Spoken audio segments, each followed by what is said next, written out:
Did you know that Canada Post is striking again? Is that true? I mean, honestly, I don't even mind, because A, we support our mail carriers here, and our female mail carriers, and our non-binary mail carriers. Sorry, I think I put one too many males in there.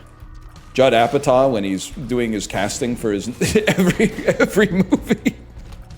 Sorry, I don't know, I got lost. But it's actually bullish, because the BC General Employees Union actually finished their strike. And by finished, I mean came to a tentative agreement. So now, it was a problem when there were two strikes at the same time. That was causing some issues. But like one at a time, I can tank one at a time.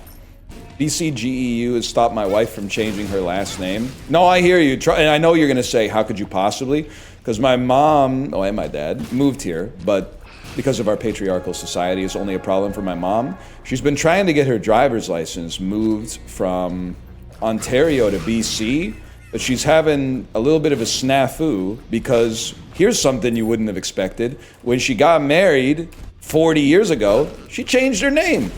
So she brings her birth certificate to the ICBC, and they go, the names don't match. And then she goes, yeah, I got married.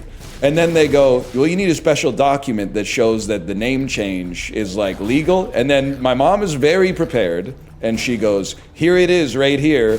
And that, no disrespect if this is literally you in chat, but from what I've heard, they go, and then basically tell her that they can't get it done. And then, this happened a lot. And she just kept going back until she got an employee that was like, oh yeah, this happens all the time and it's not a big deal at all. Here you go. And then they just ran it through for her. My mom's actually teaching me a lot about how to deal with bureaucracy. One of the things you can do is just ignore it when they tell you can't do something, and just keep trying until you get someone who's like, yeah, that makes sense. We'll make that happen. Which is interesting. I think she would probably be a big asset for the slide, but honestly, the slide it pisses me off. Like it's not my problem to fix. So I'm like, I feel like the city should fix that one. But I need your mom to make a podcast about this. Same thing happened at Life Labs. So like the way healthcare works in Canada, I believe your provincial taxes go towards healthcare, but there's like a provision where you're cross-covered in every province, no matter what province you reside in. So if you get hurt in Saskatchewan, but you live in British Columbia, you don't pay out of pocket, because they're like, you're good for it. So she had to get some blood work done, and she gave them her Ontario ID, and they were like, well, we can't take this. We only serve like British Columbian residents. And my mom was like, that's not right. That's not how it, not in principle, that's just like not even how it should be in practice. And they're like, well, you don't know the rules, so tough luck. So she called her doctor in Ontario, and her doctor was like, well, that's wrong, but you could do this and this and this, and you can like get this form, and if you blah, blah, blah, blah. And she said, okay, I hear you. And then what she did was she went next door and got a coffee, and then walked back into the Life Labs and just lined up at a different slot at the desk.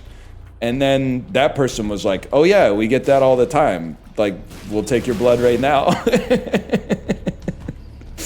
So it's honestly like not even low key. It's high key, changing the way that I think about the civilization that I live in. So I previously would have been like, oh no, it doesn't work like that. I guess everything I read about it is wrong, and you would know better because you like work here every day. But then my mom's experience is actually emboldening me to be more like Dan Henschel and be like, everyone is an idiot. Nobody knows what they're doing at all. Just keep going. If you think that what you're doing is right, just keep going until you get someone who agrees with you. Which is probably like harmful in the long term. But if you need to get some shit knocked off the to-do list, it seems like it might go kind of crazy. Not to be that guy that's like, does anybody else think that like sometimes the government is like inefficient? Because that guy is also normally not my fella. But she needed to get a document sent from the government of Ontario, basically, from an organization called Service Ontario. So she had it sent, and then Canada Post went on strike. So she needed the document as soon as possible. So she called them back, and she was like, Well, like you guys sent the document, but the process by which you sent the document is not going to work anymore because Canada Post is on strike. So can I just like, can you send it via courier and I just pay you?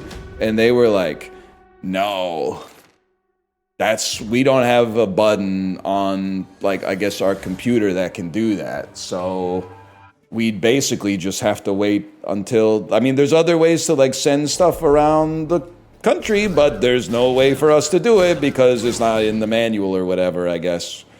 And I get it. I mean, they don't want you thinking independently. They want you, executing on the process that the eggheads invented to be as efficient as possible. But they didn't build in the strike protocol, man. They'd get in trouble if it went wrong, honestly. Well, they're getting in trouble now. They're getting aired out live on Twitch TV. Imagine taking this website seriously. I mean, you say that, but then there's like people in chat that like 90% of their discourse is like an inside joke related to whatever the top clip is on live stream fails today. So it is mixed messages sometimes. But I get chat's not a monolith.